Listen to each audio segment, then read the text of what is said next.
They couldn't predicate upon a precipice. Bet I feel like Perseus, but less merciful. I'm thirstiest, most of all impervious. The wordsmith gets me. So I'm trying to avoid, by all means, dealing directly with the inauguration stuff. I don't feel excited about it by any means. I don't think a lot of people do.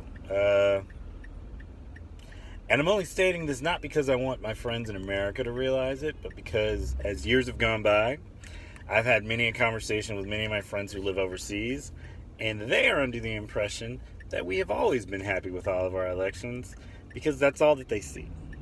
So this is more kind of an honest thing. Also, I'm just trying to get a lot of artwork done. So the point of this video is mostly not to focus on electoral things, but to focus on all the things I'm doing art-wise, because art itself is a giant part of protesting.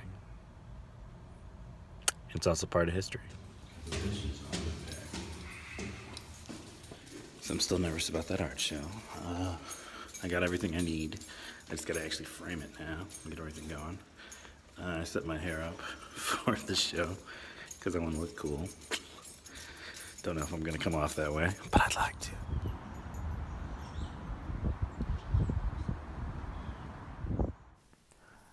So the weird part about a lot of this is I'm trying to make all this stuff not really an attempt to make it for the show, though I keep thinking of pieces that I can take out and put in for the show. I'm only putting in 3 pieces.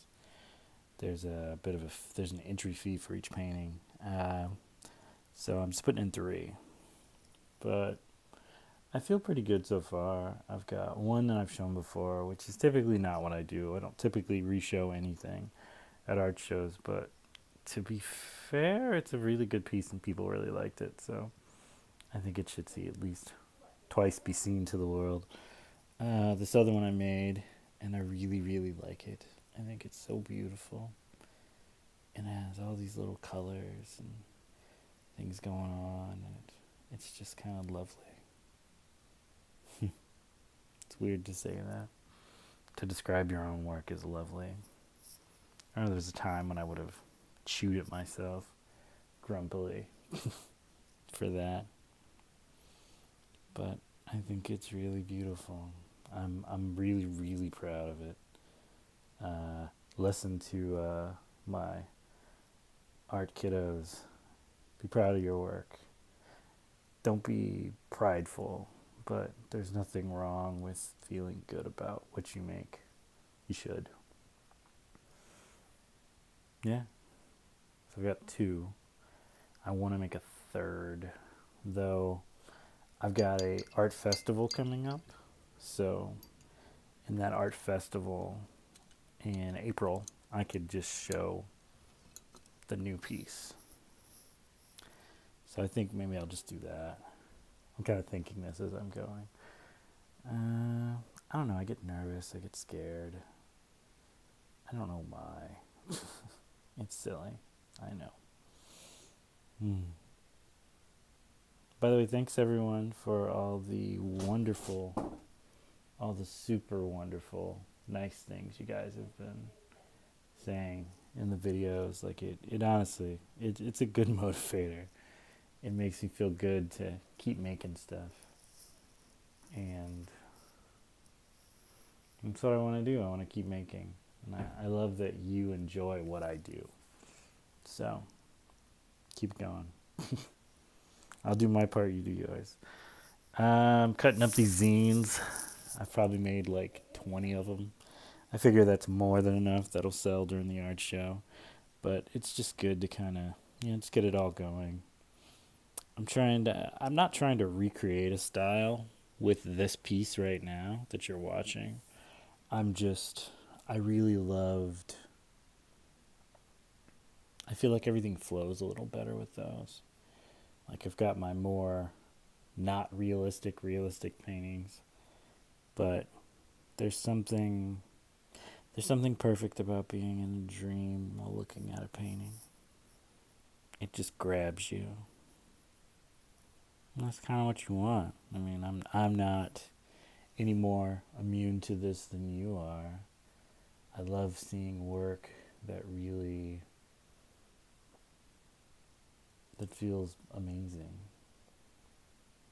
And I would be lying to say if I see it all the time. I don't see it all the time in my work, and sadly I don't see it all the time in other people's work. I think not seeing it in other people's work probably depresses me more than not seeing it in mine. And I don't know. I feel like I'm constantly in search of it. And my hope is that I find it or it finds me. It means a lot, you know? It means a lot. Common question I'm constantly asked. How did you come up with your style? How do I come up with my style? I like this style and I want to develop my style to look similar to what this person does. The truth of the matter is, in all honesty, like, your style is going to be whatever your style is. And most likely your style is constantly right now what you make it. Like if you draw wonky hands and feet, my suggestion would be to practice drawing hands and feet until you feel happy and comfortable with how they look and how you make them. It's not so complicated. Like, I think people constantly are expecting it to be this really, really complicated thing. And the truth of the matter is, like, your style is already what it is. Like, you've already established your style from the moment you picked up your first crayon. Well, maybe not that far back, but at one point in time, you made something and you were pretty happy with it. The way you placed an eye on the face, the way you started a face, the way you do fingernails, the way you do hair. And you can always kind of, change little bits and pieces, but it's like a signature. It's going to have a lot of personality to it. Your personality is going to shine through it. Your pieces are going to be alive in that. That's kind of what makes it so special. And you'll see all these things that you do. Like the difference between an artist who's been doing it for 30 years and the artist that's been doing it for 10 years is confidence in their work. Honestly. It's really it. Like, I draw wonky fingers sometimes, but I'm okay with that. It doesn't become my stopping point, nor does it become my defining part of my drawing. Like, I don't make them so that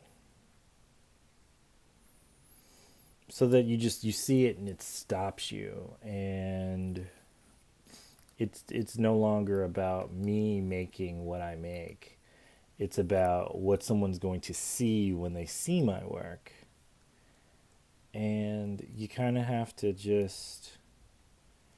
you have to love yourself and the style that you bring to the table. And that's okay, You're not married to your brushstrokes, but you shouldn't be at war with them either. You'll go to classes and you'll practice and you'll do all these amazing things because you're amazing and you're going to do amazing things. And sometimes you're going to be moved by your work, and sometimes you're going to be moved by other people's work, and sometimes you're just not going to be moved at all. And I think that's really hard for people because they're expecting to, make their Mona Lisa or their... Can't think of anything else. Their famous Picasso painting. I can't think of one right now. And you'll get there probably if you keep doing it, but it may be a really long road. I think people have this misconception that it's like, oh, this is going to happen for me, like right now. And a lot of times, like, you don't even really appreciate or like your work until you're done with it. And when I say done with it, I don't mean like you finished it. You made it, you finished it, you say you're finished with it, and then it's over. It's like, no, no, no. Like, you're done thinking about it. It's ironic that way.